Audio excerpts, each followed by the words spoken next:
लोमड़ी और सारस की कहानी जैसे को तैसा tit for tat. Hindi moral story. लोमड़ी और सारस की कहानी जैसे को तैसा। पढ़िए पंचतंत्र की प्रेरणादायक कहानियाँ। लोमड़ी और सरस की कहानी इन हिंदी।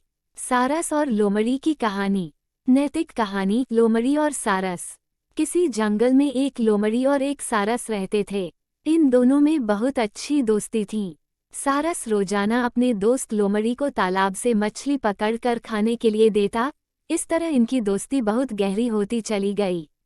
सारस बहुत सीधा साधा था, लेकिन लोमड़ी बहुत शैतान और चालाक थी।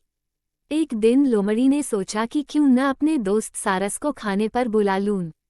उसने अपने दोस्त के लिए सूप तैयार किया और सारस को खाने को बुलाया। सारस जब अपने दोस्त लोमड़ी के घर पहुंचा तो लोमड़ी ने मजाक करते हुए जानबूझकर सारस को सूप एक थाली में परोसा। लोमड़ी को पता था कि सारस थाली में से सूप को नहीं पी सकता। बेचारे सारस ने अपनी लंबी चोंच से सूप पीने की बहुत कोशिश की, पर वह सिर्फ अपनी चोंच ही भिगो पाया। उसे सूप न पीता देख लोमड़ी मन ही मन अपनी ठिठोली पर बहुत खुश हुई और सारस से पूछने लगी कि क्या बात है मित्र, क्या सूप पसंद नहीं आया। दूसरी तरफ लोमड़ी अपनी जीभ से चाट चाट कर सारा सूप पिए जा रही थी। सारस बोला, नहीं मित्र, ये तो बहुत स्वादिष्ट है।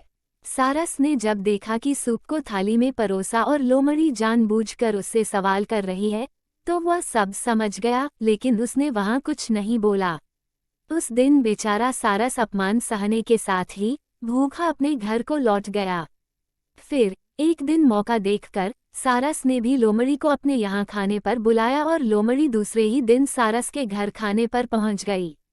सारस ने भी खाने में सूप बनाया था और लोमड़ी के साथ ही दूसरे लंबी चोंच वाले अन्य पक्षियों को भी बुलाया। सारस ने सभी को सुराही में सूप परोसा। सुराही का मुंह इतना छोटा था कि उसमें बस पतली चोंच ही अंदर जा सकती थी। लोमड़ी अन्य सभी पक्षियों को सूप पीते देखती और पूरा समय सुराही से सूप पीने की कोशिश करती रही। इसी बीच सारस ने लोमड़ी से पूछा, क्या बात है मित्र, सूप अच्छा नहीं लगा? लोमड़ी को अचानक अपने शब्द याद आ गए। लोमड़ी को बहुत शर्मिंदगी महसूस हुई, लेकिन कुछ कह नहीं सकी और अपने घर को लौट गई।